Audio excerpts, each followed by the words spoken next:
physicists resolved a decades-long mystery by describing how quickly a particle can pass through a barrier. Credit: Shutterstock. At the subatomic level, particles can fly through seemingly impassable barriers like ghosts. For decades, physicists have wondered just how long this so-called quantum tunneling takes. Now, after a 3-year investigation, an international team of theoretical physicists has an answer.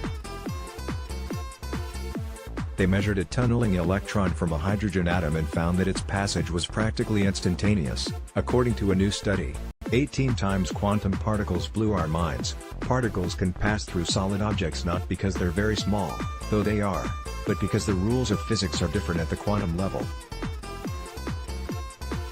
Imagine a ball rolling down a valley toward a slope as tall as Mount Everest. Without a boost from a jetpack, the ball would never have enough energy to clear the hill. But a subatomic particle doesn't need to go over the hill to get to the other side. Particles are also waves, which extend infinitely in space. According to the so-called wave equation, this means that a particle may be found in any position on the wave. Now picture the wave striking a barrier. It continues on through but loses energy, and its amplitude, the height of the peak, dips way down.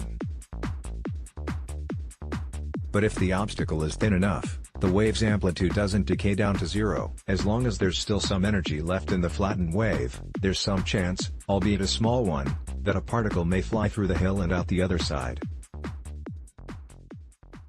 Conducting experiments that captured this elusive activity at the quantum level was very challenging to say the least. Study co-author Robert Sang, an experimental quantum physicist and a professor at Griffith University in Australia, told Live Science in an email. You need to combine very complicated laser systems, a reaction microscope and a hydrogen atomic beam system to work all at the same time, Sang said. Their setup established 3 important reference points: the start of their interaction with the atom, the time that a freed electron was expected to emerge from behind a barrier, and the time when it actually appeared, Sang said in a video. The researchers used an optical timekeeping device called an attoclock, ultra-short, polarized light pulses capable of measuring electrons' movements to the attosecond, or a billionth of a second. Their attoclock bathed hydrogen atoms in light at a rate of 1,000 pulses per second, which ionized the atoms so that their electrons could escape through the barrier, the researchers reported. A reaction microscope on the other side of a barrier measured the electron's momentum when it emerged. The reaction microscope detects energy levels in a charged particle after it interacts with the light pulse from the attoclock, and from that we can infer the time it took to go through the barrier, Sang told Live Science. The precision that we could measure this to was 1.8 attoseconds, Sang said. We were able to conclude that the tunneling must be less than 1.8 attoseconds, near instantly, he added. Experiments in quantum tunneling bombarded hydrogen atoms with light pulses and then measured their momentum with a microscope.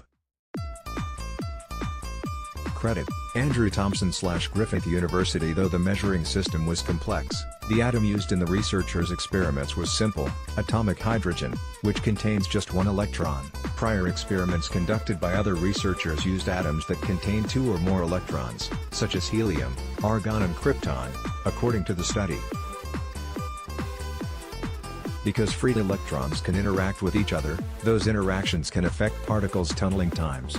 That could explain why prior studies' estimates were longer than in the new study, and by tens of attoseconds, Sang explained.